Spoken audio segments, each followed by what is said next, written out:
Boa tarde a todos, cumprimento a mesa.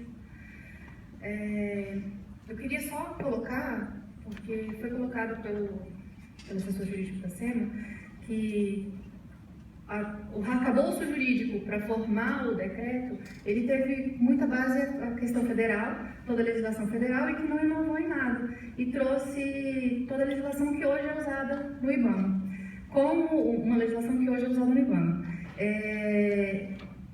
Para a gente verificar, ele diz que tentou colocar isso na realidade da nossa legislação distrital. O problema é que o IBAMA é muito diferente do IBRAM. E o IBRAM está anos-luz atrás do IBAMA. O IBAMA tem diretriz, ele tem meta, ele tem objetivo, ele tem capacitação de servidores, ele tem estratégia, que é uma coisa que não tem o IBRAM hoje. Ele tem uma política que é aplicável ao contexto de trabalho dos servidores que atuam na fiscalização. Isso não existe hoje no IBRAM. E se disser que existe, que foi colocado, foi uma coisa feita de qualquer maneira, e eu estava, enquanto gerente, enquanto com a formação dessa tentativa, foi feito de qualquer jeito. Na véspera, alguém pede para a gente mandar alguma coisa que tenha se programado para se colocar como estratégia do IBRAM. E foi assim feito, e hoje foi colocado como estratégia do IBRAM na área de fiscalização, a fiscalização de cadeias produtivas, que foi uma ideia colocada enquanto eu estava gerente ainda, que foi uma ideia colocada por mim, e nada foi feito quanto a isso. E até hoje não se tem essa fiscalização de cadeia produtiva, porque a gente não tem nenhuma metodologia, a gente não tem diretrizes, a gente não tem o que seguir.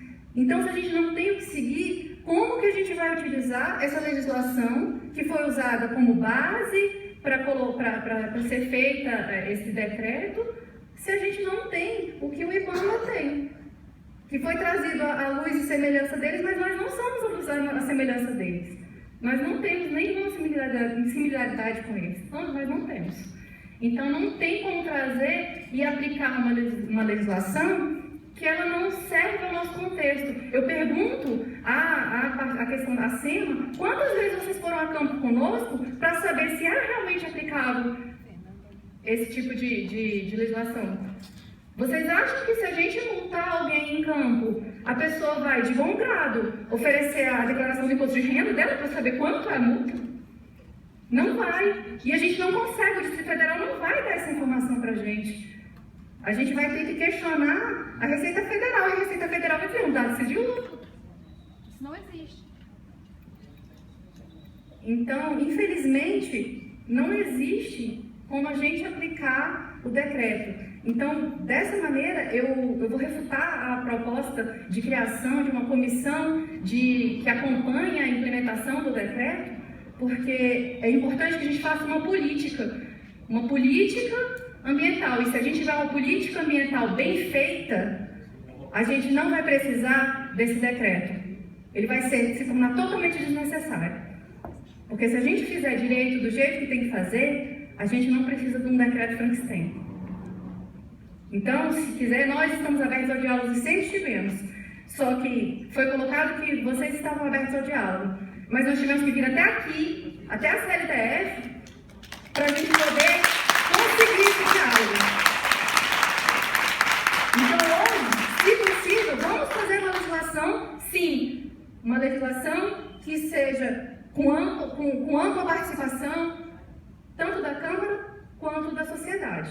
E para isso, a gente não vai precisar, a gente tira o decreto para a gente poder fazer uma coisa direito. E não sob a pressão de funcionar sobre algo que não funciona.